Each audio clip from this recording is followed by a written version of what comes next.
Hello बच्चों, आज हम 10th का चैप्टर सत्ता की साझेदारी का टॉपिक सत्ता की साझेदारी के रूप पढ़ेंगे। इसमें पहले क्या होता था, पुराने समय में ये कहते थे कि सत्ता का बंटवारा नहीं हो सकता, लेकिन उसके विरुद्ध एक विचार आया कि सत्ता का बंटवारा हो सकता है। पुराने समय में ये मानता थी कि जो लोग होते थे वो कहते थे कि सरकार की शक्ति है वो एक व्यक्ति जहाँ कुछ व्यक्तियों के समूह के पास होनी चाहिए, क्योंकि अगर ज्यादा लोगों के हाथ में सरकार की शक्ति हो गई तो फैसले लेने में देरी होगी, तुरंत फैसले नहीं लिए जाएंगे और तुरंत लागू नहीं किए जा सकेंगे, जिसके कारण ज्यादा लोगों के हाथ में सरकार की शक्ति नहीं होनी चाहिए, एक व्यक्ति या व्यक्तियों के समूह पास होनी चाहिए।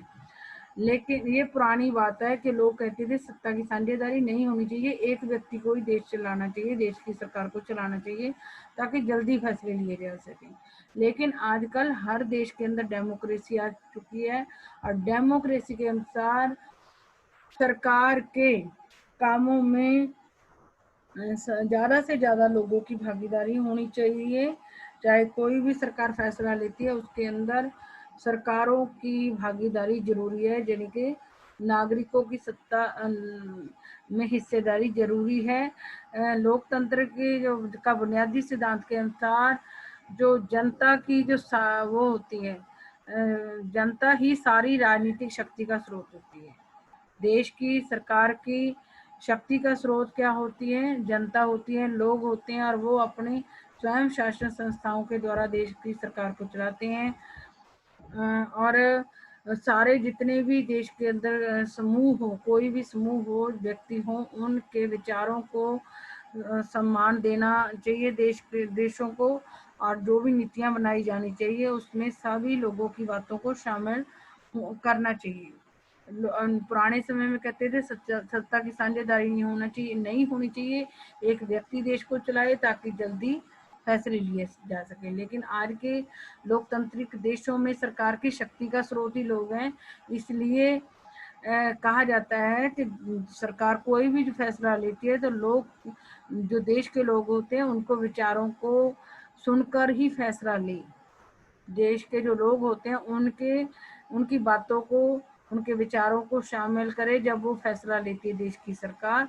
तो इस तरीके से जो डेमोक्रेटिक सरकारें होती हैं उनमें ज़्यादा से ज़्यादा लोगों की हिस्सेदारी होनी चाहिए। और हम अब आगे बढ़ते हैं कि आजकल कैसे लोगों की सत्ता में साझेदारी होती है। तो जो देश की आजकल जो सरकारें होती हैं उसके 3 अंग जरूर होते हैं: कानून बनाने वाली संस्था, उनको लागू करने वाली, और उन कानूनों के द्वारा न्याय करने वाली। ये तीनों के नाम क्या है? अब सरकार के 3 अंग होते हैं: विधायिका, कार्यपालिका और न्यायपालिका, और इनके बीच में सत्ता का बंटवारा होता है। इसे हम सत्ता का, जब कार्यपालिका, विधानपालिका और न्यायपालिका के बीच में सरकार की शक्ति का बंटवारा किया जाता है तो इसको क्षैतिज वितरण के नाम से जाना जाता है। इसको क्षैतिज वितरण के नाम से जाना जाता है। 2 वितरण, एक ऊर्ध्वाधर वितरण होता है, एक क्षैतिज वितरण होता है। जब हम विधायिका, कार्यपालिका और न्यायपालिका के बीच में शक्ति का बंटवारा करते हैं तो उसको क्षैतिज वितरण के नाम से जाना जाता है।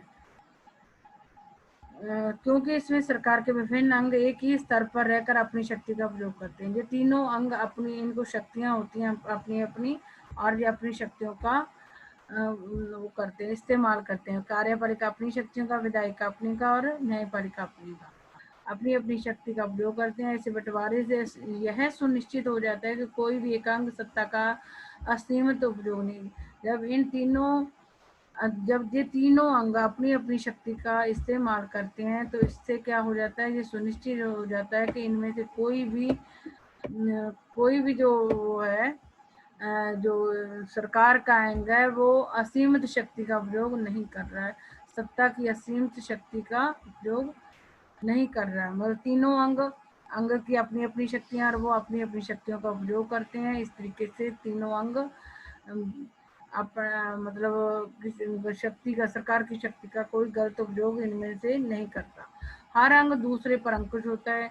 एक की शक्तियां, हर अंग, विधायिका की शक्तियां कार्यपालिका और न्यायपालिका पर अंकुश होती हैं, हर एक अंग सरकार के अंग की शक्तियां दूसरे अंगों पर अंकुश होती हैं। इससे विभिन्न संस्थाओं के बीच सत्ता का संतुलन बना रहता है। इस तरीके से जो इन तीनों अंगों के बीच में शक्तियों का बंटवारा किया गया है, इससे संस्थाओं के बीच में संतुलन बना रहता है। कोई भी शक्ति का ज्यादा उपयोग नहीं कर पाता। लोकतांत्रिक संस्थाओं के बारे में 9वीं कक्षा में पढ़ते हुए हमने देखा था कि हमारे देश में कार्यपालिका सत्ता का उपयोग करती जरूर है, पर ये संसद के अधीन कार्य करती है। हमने ये देखा था 9th में कि जो देश की कार्यपालिका होती है वो सत्ता का उपयोग तो जरूर करती है, लेकिन वो संसद के अधीन होती है। और न्यायपालिका सत्ता का उपयोग करती है, पर वो संसद के अधीन होती है, जिनके विधायिका के अधीन होती है। न्यायपालिका की नियुक्ति कार्यपालिका करती है, जिनके न्यायपालिका के जो जज होते हैं उनकी नियुक्ति कार्यपालिका करती है, पर न्यायपालिका ही कार्यपालिका पर और विधायिका पर बनाए कानूनों पर अंकुश रखती है। और कार्यपालिका के ऊपर कार्यपालिका संसद के अधीन होती है। न्यायपालिका की नियुक्ति कार्यपालिका करती है, तो पर न्यायपालिका ही कार्यपालिका पर, चाहे न्यायपालिका की नियुक्ति कार्यपालिका करती है, लेकिन फिर भी जो न्यायपालिका आती है वो कार्यपालिका और विधायिका पर बनाए जो कानून बने हुए होते हैं उनके द्वारा अंकुश रखती है। इस व्यवस्था को नियंत्रण और संतुलन की व्यवस्था भी कहा जाता है। इस व्यवस्था को नियंत्रण और संतुलन की व्यवस्था भी कहा जाता है। एक तो इसको बोला जाता है क्षैतिज वितरण, जो विधायिका कार्यपालिका न्यायपालिका के बीच में शक्तियों का बंटवारा किया जाता है। इसको एक तो क्षैतिज वितरण कहा जाता है और इसको ये क्षैतिज वितरण भी कहा जाता है। और कैसे दिखाया गया है कि जो कार्यपालिका होती है वो सत्ता का उपयोग तो करती है, लेकिन उसके ऊपर अंक कार्यपालिका के ऊपर विधायिका का अंकुश होता है। और न्यायपालिका की नियुक्ति चाहे कार्यपालिका करती है, लेकिन न्यायपालिका कानूनों के द्वारा कार्यपालिका और विधायिका दोनों पर अंकुश रखती है। और इसको नियंत्रण और संतुलन की व्यवस्था, एक क्षैतिज वितरण एक क्षैतिज वितरण कहा जाता है इसको, एक संतुलन और नियंत्रण की व्यवस्था भी कहा जाता है। नंबर 2 क्या होता है, सत्ता का बंटवारे का रूप। सरकार के बीच भी विभिन्न स्तरों पर सत्ता का बंटवारा होता है। जो देश होते हैं उनको एक सरकार नहीं चलाती, जब ज्यादा सरकारें चलाती हैं तो उनके बीच में सत्ता का बंटवारा किया जाता है। जैसे पूरे देश के लिए एक सामान्य सरकार हो और फिर प्रांत या प्रांतीय स्तर पर अलग अलग सरकारें होती हैं। पूरे देश के लिए केंद्रीय सरकार बनाई जाती है और अलग अलग क्षेत्रों के लिए क्षेत्रीय सरकारें बनाई जाती है। पूरे देश के लिए बनने वाली ऐसी सामान्य सरकार को अक्सर संघ या केंद्र सरकार कहते हैं। पूरे देश के लिए जब एक सरकार बनाई जाती है केंद्रीय सरकार, और क्षेत्रों के लिए अलग अलग क्षेत्रों के लिए अलग सरकारें बनाई जाती हैं, उसको संघ या केंद्र सरकार भी है। पूरे देश के लिए बनने वाली ऐसी सामान्य सरकार को अक्सर, जो पूरे देश के लिए ये आ जाता है केंद्र सरकार किसे कहते हैं, तो पूरे देश के लिए जो एक सरकार बनती है उसको सामान्य सरकार, ऐसी सामान्य सरकार को संघ या केंद्र सरकार भी कहते हैं। और प्रांतीय या क्षेत्रीय स्तर की प्रांतीय या क्षेत्रीय स्तर की सरकारों को हर जगह अलग अलग नामों से पुकारा जाता है। प्रांतीय या क्षेत्रीय स्तर की सरकारों को अलग अलग जगह पर अलग अलग नाम से पुकारा जाता है। भारत में हम इन्हें राज्य सरकारें कहते हैं। जो क्षेत्रीय सरकारें होती है उनको भारत में क्या कहा जाता है, राज्य सरकारें। हर देश में बंटवारा ऐसा ही नहीं है, कई देशों में प्रांतीय या क्षेत्रीय सरकारें नहीं है। कई देश, हमारे देश में प्रांतीय सरकारें हैं, प्रांतीय और क्षेत्रीय सरकारें जिनको हम राज्य सरकारें कहते हैं। लेकिन कई देशों में जो प्रांतीय सरकारें या क्षेत्रीय सरकारें नहीं है, लेकिन हमारी तरह जिन देशों में ऐसी व्यवस्था है जहाँ पर मतलब राज्य सरकारें और केंद्र सरकारें हैं वहाँ पर क्या होता है, संविधान में इस बात का स्पष्ट उल्लेख है कि केंद्र और राज्य सरकारों के बीच में सत्ता का बंटवारा किस तरह होगा। जैसे हम सरकार के 3 अंगों के बीच में बंटवारा किया गया था, वैसे ही केंद्र सरकार राज्य सरकारों के बीच में भी सत्ता का बंटवारा किया जाता है। बेल्जियम में तो यह काम हुआ है पर श्रीलंका में नहीं हुआ। हमने ऊपर एग्जांपल पढ़ी थी कि बेल्जियम में तो सरकारों के बीच में शक्तियों का बंटवारा हुआ था, लेकिन श्रीलंका के अंदर ऐसा बंटवारा नहीं हुआ था। राज्य सरकारों से नीचे के स्तर की सरकारों के लिए भी ऐसी ही व्यवस्था हो सकती है। राज्य सरकार मतलब एक केंद्र सरकार होती है, एक राज्य सरकार होती है, एक राज्य सरकार से भी नीचे सरकारें होती हैं, उनको हम स्थानीय सरकारें भी कहते हैं, या फिर नगर पालिका और पंचायतें ऐसी ही इकाइयां हैं। नगर पालिका जो राज्य से नीचे वाली जो सरकारें होती हैं वो नगर पालिका या पंचायतों के नाम से जानी जाती हैं। और उच्चतर और निम्नतर सरकार की उच्चतर और निम्नतर स्तर की सरकारों के बीच सत्ता के ऐसे बंटवारे को ऊर्ध्वाधर वितरण कहा जाता है। जो उच्चतर और ये आ सकता है ऊर्ध्वाधर बंटवारा क्या है, तो उसको क्या कहते हैं, तो उच्चतर और निम्नतर स्तर की सरकारों के बीच में जो शक्ति का बंटवारा किया जाता है उसको क्या कहा जाता है, ऊर्ध्वाधर वितरण कहा जाता है। आगे पढ़ते हैं। हमने उससे पहले जो सरकार के अंगों के बीच में बंटवारा होता है उसको क्षैतिज वितरण कहते हैं, और उसको संतुलन और नियंत्रण की व्यवस्था भी कहते हैं। और जो ऊर्ध्वाधर है, जो उच्च स्तर और निम्न स्तर की सरकारों के बीच में जो शक्ति का बंटवारा किया जाता है उसको ऊर्ध्वाधर वितरण कहा जाता है। हम अगले अध्याय में इस के बारे में विस्तार से पढ़ेंगे। अगला पढ़ते हैं, तीसरा पॉइंट। एक तो हम अंगों के बीच में बंटवारा हुआ, एक ऊपर से नीचे तक की जो सरकारें होती हैं उनके बीच में होने वाले बंटवारा होता है। और सत्ता का बंटवारा विभिन्न सामाजिक समूहों मसलन भाषाई और धार्मिक समूहों के बीच में भी हो सकता है। मतलब कि ऐसा हमने पढ़ा था ना, उसमें बेल्जियम में भी पढ़ा था कि वहाँ पे 3 तरीके के लोग रहते थे, 3 जातियों के लोग, तो फिर उनके धर्म अलग अलग थे, तो उनके संस्कृति का विकास करने के लिए उन्होंने सामुदायिक सरकारें बनाई थी। ऐसे ही हर देश के अंदर भी अलग अलग समाज के अंदर अलग अलग सामाजिक समूह और धार्मिक समूह पाए जाते हैं। तो सत्ता का बंटवारा विभिन्न सामाजिक समूहों मसलन भाषाई और धार्मिक समूहों के बीच हो सकता है। बेल्जियम में सामुदायिक सरकार इस व्यवस्था का एक अच्छा उदाहरण है। मतलब जो सामाजिक समूहों के बीच में सत्ता के बंटवारे की सबसे बड़ी उदाहरण क्या है, बेल्जियम के अंदर जो सामुदायिक सरकारें बनाई है। कुछ देशों के संविधान और कानून में इस बात का प्रावधान है कि सामाजिक रूप से कमजोर समुदाय और महिलाओं को विधायिका और प्रशासन में हिस्सेदारी दी है। कुछ देशों के अंदर जो समुदाय कमजोर हैं, कुछ देशों के संविधान और कानून में इस बात का प्रावधान है, हमारे देश के अंदर भी है, कि सामाजिक रूप से जो कमजोर समुदाय और जो महिलाएं हैं उनको विधायिका और प्रशासन में हिस्सेदारी दी। मतलब सरकार चलाने में जो हमारे देश में वो समुदाय जो कमजोर हैं और महिलाएं जो कमजोर हैं, जो कानून बनाने वाली संस्था और जो देश को चलाने वाली सरकार है उसमें कमजोर लोगों की भी हिस्सेदारी होनी चाहिए। पिछले साल हमने अपने देश में प्रचलित आरक्षित चुनाव क्षेत्र वाली ऐसी व्यवस्था के बारे में पढ़ा था। इस तरह की व्यवस्था विधायिका और प्रशासन में अलग अलग सामाजिक समूहों को हिस्सेदारी देने की बात की जाती है। सामाजिक समूहों की सत्ता की साझेदारी का मतलब विधायिका और जो सरकार का कामकाज होता है उसमें जो देश के अंदर अलग अलग सामाजिक समूह पाए जाते हैं उनको भी हिस्सेदारी दी जाती है। विधायिका और प्रशासन में अलग अलग सामाजिक समूह को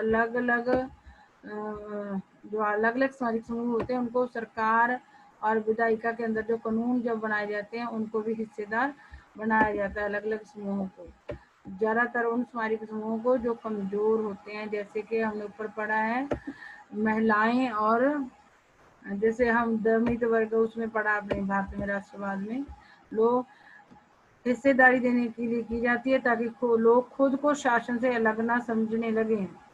अल्पसंख्यक समुदायों को भी इसी तरीके से सत्ता में उच्च साझेदारी, समाज के अंदर जो कमजोर लोग होते हैं और जो जिनकी संख्या कम होती है और जो कमजोर होते हैं उनको भी सरकार के कामकाजों में शामिल किया जाता है ताकि उनको ऐसा ना लगे कि उनकी मतलब देश के शासन में उनकी हिस्सेदारी नहीं है। लोग खुद को शासन से अलग ना समझें अल्पसंख्यक समुदायों को भी इसी तरीके से सत्ता में उच्च साझेदारी हमारे देश में दी गई है।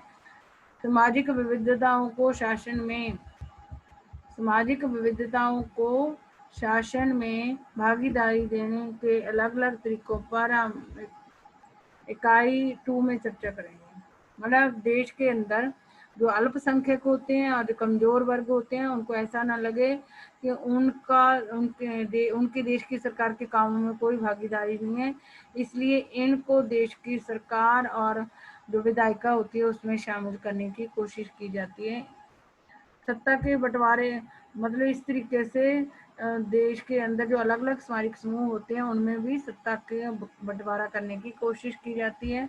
सत्ता के बंटवारे का एक रूप हम विभिन्न प्रकार के दबाव समूह और आंदोलनों द्वारा शासन को प्रभावित और नियंत्रित करने के तरीके में भी लक्ष्य कर सकते हैं। लोकतंत्र में लोगों के सामने सत्ता के दावेदारों के बीच चुनाव का विकल्प जरूर रहना चाहिए। सत्ता के बंटवारे का एक रूप हम विभिन्न प्रकार के एक तो समाज के समूह अंदर अलग अलग अल्पसंख्यक और कमजोर लोग होते हैं, उनको भी सत्ता में लाया जाता है, सरकार में लाया जाता है, ताकि वो अपनी प्रॉब्लमों को खुद बता सकें। और दूसरा होता है देश के अंदर अगर देश की सरकार कोई गलत काम करती है तो वो देश की सरकार के ऊपर जो दबाव डालने वाले समूह होते हैं, जो सरकार के विरुद्ध जो आंदोलन करने वाले समूह होते हैं, उनको भी सरकार के उसमें कामकाज में हिस्सेदारी दी जाती है। लोकतंत्र में लोगों के सामने सत्ता के दावेदारों के बीच चुनाव का जब अगर कोई सरकार दबाव समूह या आंदोलन करने के बावजूद भी उनकी बात नहीं मानती, तो फिर वो दबाव समूह या आंदोलन चुनाव लड़कर भी अपनी बात को मनवाने की कोशिश करते। तो इसलिए लोकतंत्र के अंदर चुनाव भी होने चाहिए। लोकतंत्र में लोगों के सामने सत्ता के दावेदारों के बीच में चुनाव भी होना चाहिए। ऐसे नहीं भी कोई अपनी मर्जी से ही सत्ता चलाने लगे। तो जितने लोग दावेदार होते हैं उनको चुनाव के विकल्प के द्वारा सरकार में जाने का रास्ता जरूर होना चाहिए। समकालीन लोकतांत्रिक व्यवस्थाओं में यह विकल्प विभिन्न पार्टियों के रूप में उपलब्ध होते हैं। जो आजकल जो देश है उसमें कैसे होता है दबाव समूह और आंदोलनों के बीच में सत्ता का बंटवारा। जैसे आजकल हमारे देश में अलग अलग राजनीतिक पार्टियां होती हैं, तो वो चुनाव लड़ती हैं और चुनाव लड़कर सरकार में जाकर सरकार की शक्ति का इस्तेमाल करती हैं। पार्टियां सत्ता के लिए आपस में स्पर्धा करती हैं। जैसे कोई दबाव समूह होता है, सरकार की नीतियों का विरोध कर रहा होता है, उसकी बात सरकार नहीं सुन रही, तो वो अपनी पार्टी बना लेते हैं। जैसे आम आदमी पार्टी भी ऐसे ही बनी हुई पार्टी है कि वो सरकार की नीतियों का विरोध कर रही थी, सरकार ने नहीं माना तो वो खुद ही पार्टी बन गई और उसने फैसला लिया कि वो खुद ही सरकार में जाकर उन चीज़ों को लागू करेगी जो वो लागू करना चाहती है। पार्टियां सत्ता के लिए आपस में प्रतिस्पर्धा करती है। पार्टियों की यह आपसी प्रतिद्वंद्विता ही इस बात को सुनिश्चित कर देती है कि सत्ता एक व्यक्ति या समूह के हाथ में न रहे। जो देश के अंदर अलग अलग पार्टियां चुनाव लड़ती हैं, उनके अंदर जो कंपटीशन होता है वो इस बात को निश्चित कर देता है कि जो देश की सरकार की शक्ति है वो एक व्यक्ति या व्यक्तियों के समूह के पास ना रहे, बदलती रहे। जैसे कभी बीजेपी जीत कर आ जाती है तो कभी कांग्रेस, अगर एक ही पार्टी रहती है तो वो तानाशाह बन सकती है। एक बड़ी समय अवधि पर गौर करें तो पाएंगे कि सत्ता बारी बारी से अलग अलग विचारधारा और सामाजिक समूह वाली पार्टियों के हाथ में आती जाती रहती है। हमारे देश में तो होता ही है, कभी कांग्रेस के पास आ जाती है तो कभी बीजेपी के पास। अगर पार्टियां बदलती रहें और लोग बदलते रहें सरकार को चलाने वाले, तो इससे देश के अंदर तानाशाही नहीं आ सकती। तानाशाह बनने की किसी की उम्मीद नहीं रहती। कई बार सत्ता की ये भागीदारी एकदम प्रत्यक्ष दिखती है, कई बार सत्ता की साझेदारी प्रत्यक्ष दिखती है क्योंकि दो या अधिक पार्टियां मिलकर चुनाव लड़ती हैं। कई बार आजकल तो जो आज का एनडीए जो बीजेपी सरकार चला रही है वो कई पार्टियां मिलकर चला रही हैं, तो इसका मतलब कई पार्टियों की साझेदारी है देश को चलाने के लिए। ऐसे ही जब कांग्रेस चला रही थी तो यूपीए था संगठन, तो उसमें भी कई पार्टियां मिलकर चला रही थी। तो आजकल ज़्यादातर यही हो गया है कि कई पार्टियां मिलकर देश की सरकार को चलाती हैं। इस तरीके से अलग अलग दबाव समूह और आंदोलन करने वाली जो पार्टियां होती हैं उनमें सत्ता का बंटवारा हो जाता है। लेकिन लोकतंत्र में व्यापारी, उद्योगपति, किसान और औद्योगिक मजदूर जैसे कई संगठित हित समूहों को भी सक्रिय देखते हैं। मतलब जैसे आजकल किसानों का चल रहा है, किसानों के विरुद्ध गलत नीति बन गई तो वो सरकार के विरुद्ध लड़ रहे हैं। तो अगर सरकार उनकी बात नहीं मानेगी तो जो सरकार चल रही है वो आगे जाके उनको वोट नहीं देगी। लोकतंत्र में हम व्यापारी, उद्योगपति, किसान और औद्योगिक मजदूर जैसे ये भी संगठन होते हैं अलग अलग। ओनली दबाव समूह ही संगठन नहीं होते। जो देश को चलाने वाले व्यापारी, उद्योगपति, किसान और औद्योगिक मजदूर होते हैं, ये भी संगठन होते हैं। अगर इनके भी विरुद्ध कोई कानून देश की सरकार बनाती है तो ये भी सरकार का जब ये समर्थन कर रहे होते हैं तो इसका मतलब ये सत्ता का बंटवारा कर रहे होते हैं। अगर सरकार इनके विरुद्ध या इनके हितों के विरुद्ध कोई कानून बना देती है तो जब ये उनका साथ नहीं दे रहे होते तो इसका मतलब ये सत्ता में अपनी साझेदारी नहीं कर रहे थे, जैसे आजकल किसानों के साथ हो रहा है। इस समूह को भी सक्रिय दे सरकार की विभिन्न समितियों में सीधी भागीदारी करके जन नीतियों पर अपने सदस्य वर्ग के लाभ के लिए दबाव बनाकर ये समूह भी सत्ता में भागीदारी करते हैं। जैसे आजकल किसानों के साथ जो ऐसा कानून बना दिया गया है जिससे किसानों का प्रॉफिट कम हो जाएगा, तो वो क्या कर रहे हैं, अपने आंदोलन करके रेलवे ट्रैक्स को ब्लॉक करके सरकार से अपनी बात मनवाने की कोशिश कर रहे हैं। तो वो सरकार उनको सत्ता में साझेदारी नहीं दे रही, लेकिन वो आंदोलनों द्वारा अपनी साझेदारी दिखा रहे हैं। सरकार की विभिन्न समितियों में सीधी भागीदारी करके या नीतियों पर अपने सदस्य वर्ग के लाभ के लिए दबाव बनाकर ये समूह भी सत्ता में साझेदारी करते हैं। इकाई 3 में हम राजनीतिक दल, दबाव समूह और सामाजिक आंदोलनों की कार्य प्रणाली पर गौर करेंगे। ये चैप्टर हमारे जिनके बारे में ये बात कर रहे हैं, ये वाले चैप्टर हमारे कट गए हैं। आगे वाले 2 ही चैप्टर रह गए हैं, सत्ता की साझेदारी और जो दूसरा चैप्टर है वो रह गया। लेकिन ये चैप्टर जिनकी बात कर रहे हैं इस साल भी ये चैप्टर नहीं आ रहे। सत्ता के बंटवारे के कुछ उदाहरण निम्नलिखित हैं। ये सत्ता की साझेदारी की 4 श्रेणियों में या सत्ता का साझा कौन किसके साथ कर रहा है। आगे चलते हैं। बम्बई उच्च न्यायालय ने महाराष्ट्र सरकार को आदेश दिया कि वह तत्काल कार्रवाई करे और मुंबई के 7 अनाथालयों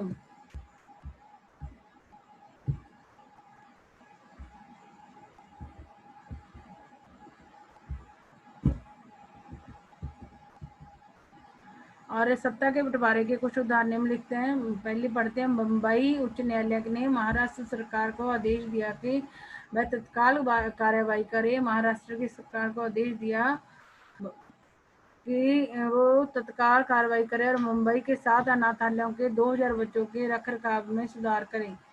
बम्बई उच्च न्यायालय ने महाराष्ट्र की जो सरकार थी उसको कहा कि वहाँ पे 7 न्यायालय होंगे, अनाथालय होंगे, जहाँ पर गरीब बच्चों का सुधार किया जाता होगा। मतलब वो ढंग से नहीं रख रहे होंगे, तो इसलिए ये जो 7 अनाथालय में रहने वाले बच्चे हैं उनकी भागीदारी हो रही है महाराष्ट्र सरकार में, क्योंकि वहाँ की न्यायालय ने जब देखा कि वहाँ के जो 7 अनाथालय हैं वहाँ रह रहे 2000 बच्चों की ढंग से देखभाल नहीं कर रहे, तो उन्होंने महाराष्ट्र की सरकार को कहा कि वो इसमें सुधार करे। तो इसका मतलब जो 2000 बच्चे हैं वो वहाँ की सरकार के साथ सत्ता का बंटवारा कर रही है। कनाडा के ऑन्टेरियो प्रांत की सरकार ने वहाँ के मूल वासी समुदाय के साथ जमीन के दावों का निपटारा करने पर सहमति दे दी। इसका मतलब वहाँ के जो मूल वासी समुदाय है कनाडा का, वो वहाँ पर अपना सत्ता का बंटवारा कर रहे हैं। स्थानीय मामलों के लिए जवाबदेह मंत्री ने घोषणा की कि सरकार मूल वासी समुदाय के साथ पारस्परिक सम्मान और सहयोग की भावना से काम करेगी। और अगर उनके पक्ष में सरकार ने फैसला सुना दिया, जो कनाडा के वो हैं के प्रांत के ऑन्टेरियो प्रांत के जो लोग हैं मूल निवासी, उनके लिए उनके पक्ष में फैसला सुना दिया था, इसका मतलब वहाँ के मूल निवासी वहाँ की सरकार में सत्ता की साझेदारी कर रहे हैं। रूस की 2 प्रभावशाली राजनीतिक पार्टियां the union on right forces और लिबरल जावाल लोको मूवमेंट ने एक मजबूत दक्षिणपंथी गठबंधन बनाने के लिए अपने संगठनों के विलय का फैसला किया है। इनका प्रस्ताव है कि अगले संसदीय चुनावों में हम उम्मीदवारों की साझा सूची बनाएंगे। रूस की 2 प्रभावशाली राजनीतिक पार्टियां, इनके नाम है the union on right forces एक पार्टी है, और लिबरल जावाल्को मूवमेंट ने एक मजबूत दक्षिणपंथी गठबंधन बनाने के लिए अपने संगठनों के विलय का फैसला, मतलब ये दोनों पार्टियां इकट्ठे होने के लिए मान गई। इनका प्रस्ताव है कि अगले संसदीय चुनावों में हम उम्मीदवार की, मतलब ये 2 पार्टियां इकट्ठी हो गई, तो इट मीन ये दोनों सत्ता का बंटवारा कर रही हैं।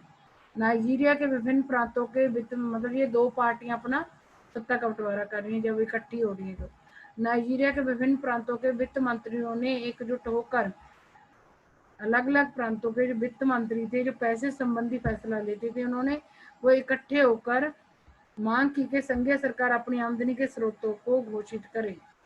मतलब उनको, जो नाइजीरिया के अलग अलग राज्य होंगे, वहाँ के राज्यों को वहाँ की केंद्र सरकार क्या नहीं दे रही होगी, ढंग से पैसा नहीं दे रही होंगी, तो फिर अलग अलग राज्यों के जो वित्त मंत्री थे जो पैसे संबंधी फैसले लेते थे, उन्होंने कहा कि केंद्र सरकार को जो पैसा आता है अलग अलग स्रोतों से, वो बताए कहाँ कहाँ से उसको पैसा और कितना आता है। वे ये भी जानना चाहते थे कि विभिन्न प्रांतों के बीच राजस्व का बंटवारा किस आधार पर होता है, मतलब जो पैसा केंद्र सरकार के पास आता है उसका बंटवारा वो अलग अलग जो प्रांत है या राज्य है उनमें कैसे किया जाता है। इस तरीके से वहाँ के लोगों की साझेदारी हो रही है, क्योंकि जो प्रांतों को पैसा मिलेगा तो वो प्रांत अपने नागरिकों को देंगे। यहाँ पर भी सत्ता का बंटवारा हो रहा है सरकार और लोगों के बीच में। और ये है, ये चैप्टर आपका खत्म हो गया, और आगे हम दूसरा चैप्टर स्टार्ट करेंगे, या तो इसका ही करेंगे या फिर ज्योग्राफी का।